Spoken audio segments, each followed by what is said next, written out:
In this episode, I'm going to show you how to take an empty room and transform it into an amazing master closet like this one. And we're going to do it for a budget of just $1,000 for material. Let's get started.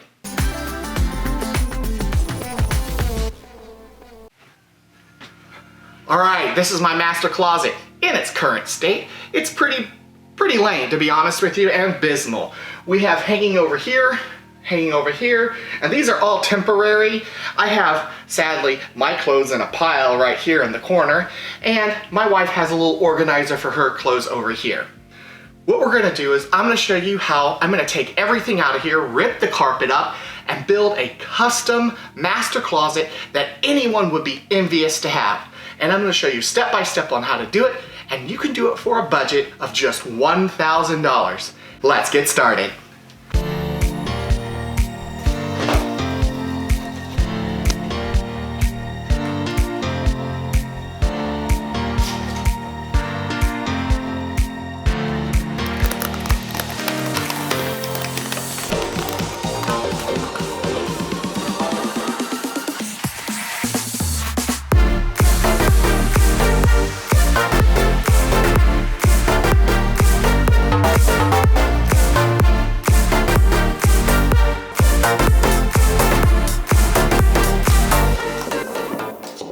Alright, so I just finished cutting 2 rails for my base frame.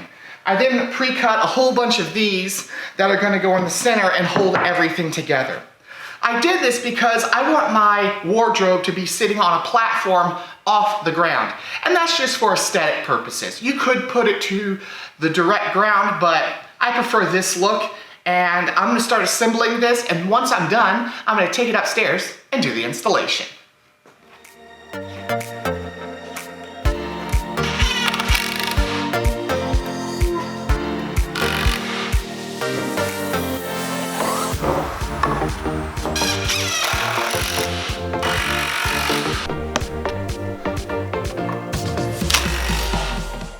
Alright, so I just finished building this frame. I have 2 more frames to make, and then we're going to take them upstairs and install them in the closet.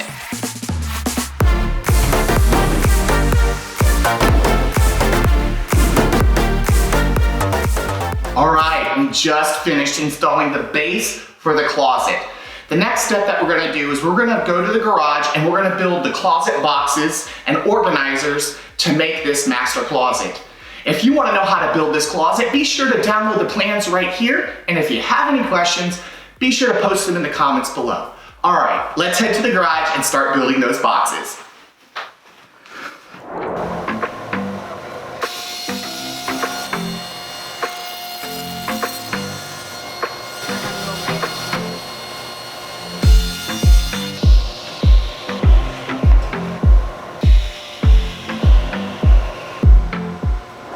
So I just cut down all my sheets of plywood to the right width for my closet. The next step is going to be for me to prep the wood to be painted.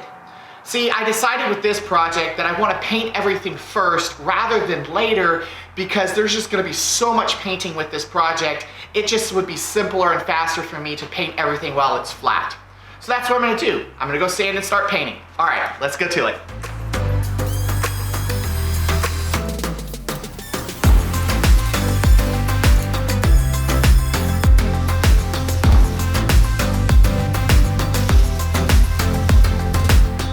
Alright, so I just finished painting 40 sheets of plywood, and I have to tell you, it was a lot of work. But now I'm going to be moving on to cutting them all up and turning them into boxes for my closet. Okay, so here's my panel, and we're going to cut these down to make boxes for my closet. Now, you might be thinking, how am I going to cut a panel that's 18 inches wide? There's 2 ways you can do this. You can set a guide and cut it with a handsaw all the way up and you're done in one pass. The other method is to use a miter saw, cut it once as far as the miter saw blade will go. For me, that's about right here. Then I have to flip this thing over and then cut the other side. Let me take you over to my miter saw and show you the technique that I'm going to use to cut this. Now that we're over near my miter saw, I'm going to show you how we're going to cut this panel using 2 passes.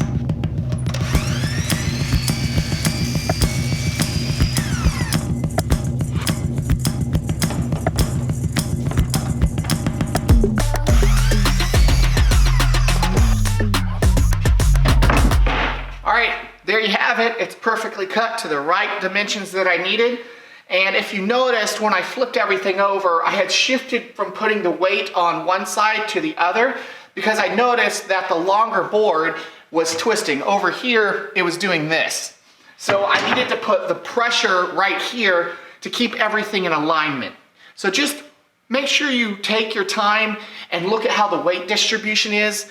You can also use clamps to hold the boards down. I didn't do it for this one. But that's how you cut a board that is wider than what your miter saw can cut. Just take your time and you'll be fine. All right, that was the last panel that I had to cut, and I have to tell you, I'm pretty tired of cutting panels. I'm really excited about putting pocket holes in all this now so I can screw them all up into boxes for my closet.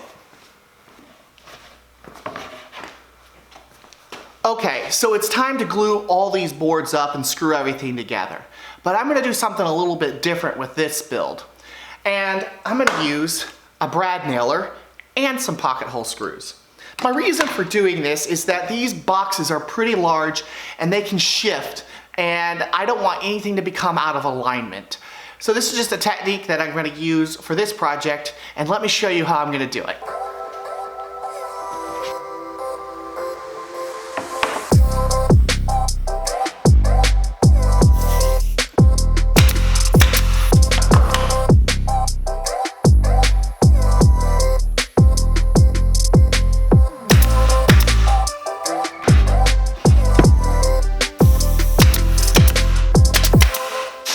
Okay, so you saw that I just put in the brad nails to hold everything in place, but now what I need to do is clamp everything up and put the Craig screws in. Let's do that.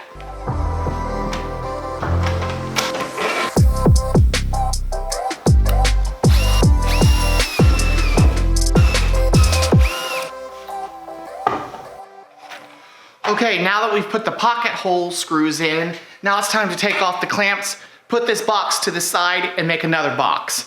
This box that I'm gonna be making next is gonna be the bottom box, and then I'll show you how we're gonna join the two together to make a double box. All right, stay tuned, keep watching.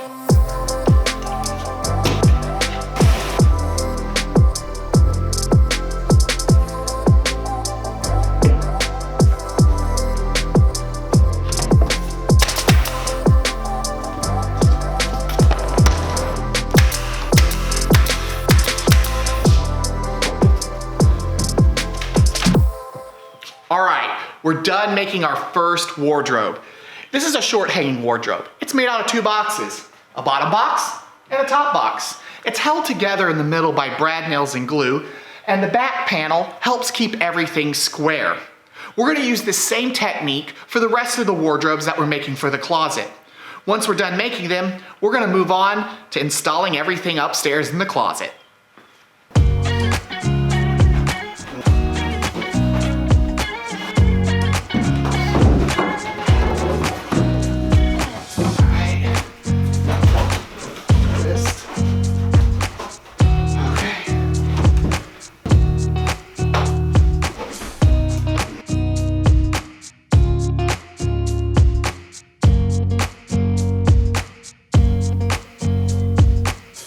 Okay, so we just finished bringing up these wardrobe boxes and putting them in place inside this closet.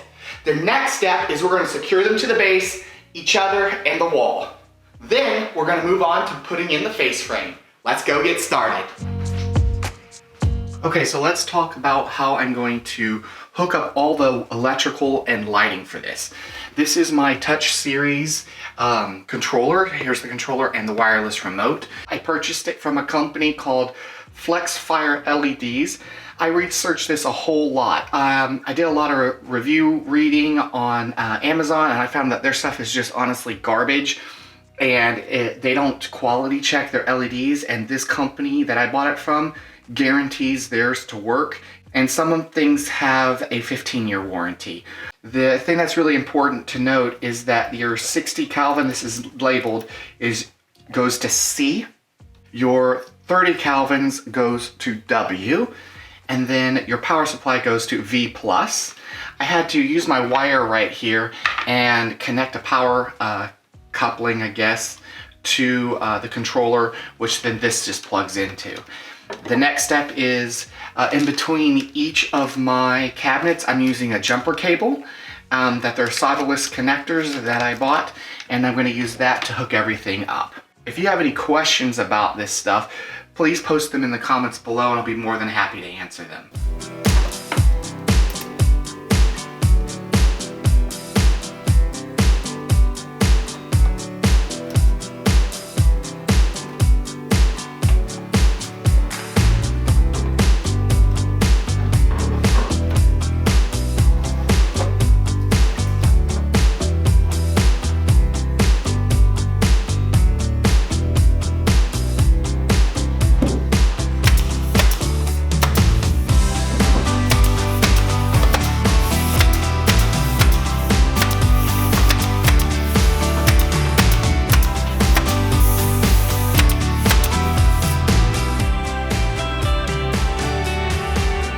Okay, so what we're going to talk about is filling those wood cracks.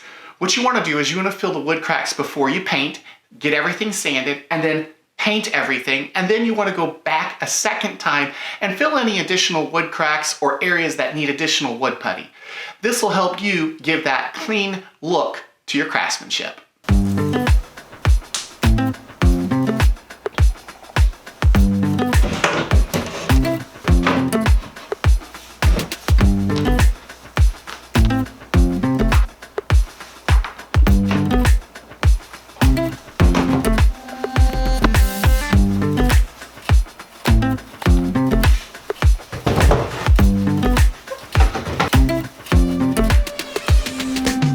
In my closet, I'm using a metal rod and a metal mounting bracket to hang my clothes.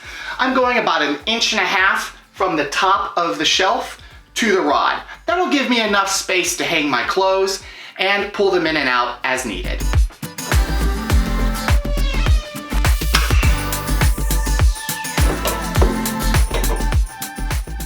All right, we finished building this master closet, and I can't tell you how excited I am that this project is done and it came out amazingly well. I think more than I honestly expected it would turn out. I think my favorite part about the closet is this right here. I love the simplicity, the clean lines, and that classic shaker style look. I tried really hard to keep that shaker style look throughout the entire closet, and if that's something that you would really like in your closet, you can download the plans right here. You can also modify those plans because I'll provide you the SketchUp 3D file to do that, but it'll have all the materials, everything you need to build this closet. If you have any questions about that, post them in the comments below. I'll be more than happy to answer them. And if you want to see what this closet looks like with some clothes in it, let's go take a look at that right now.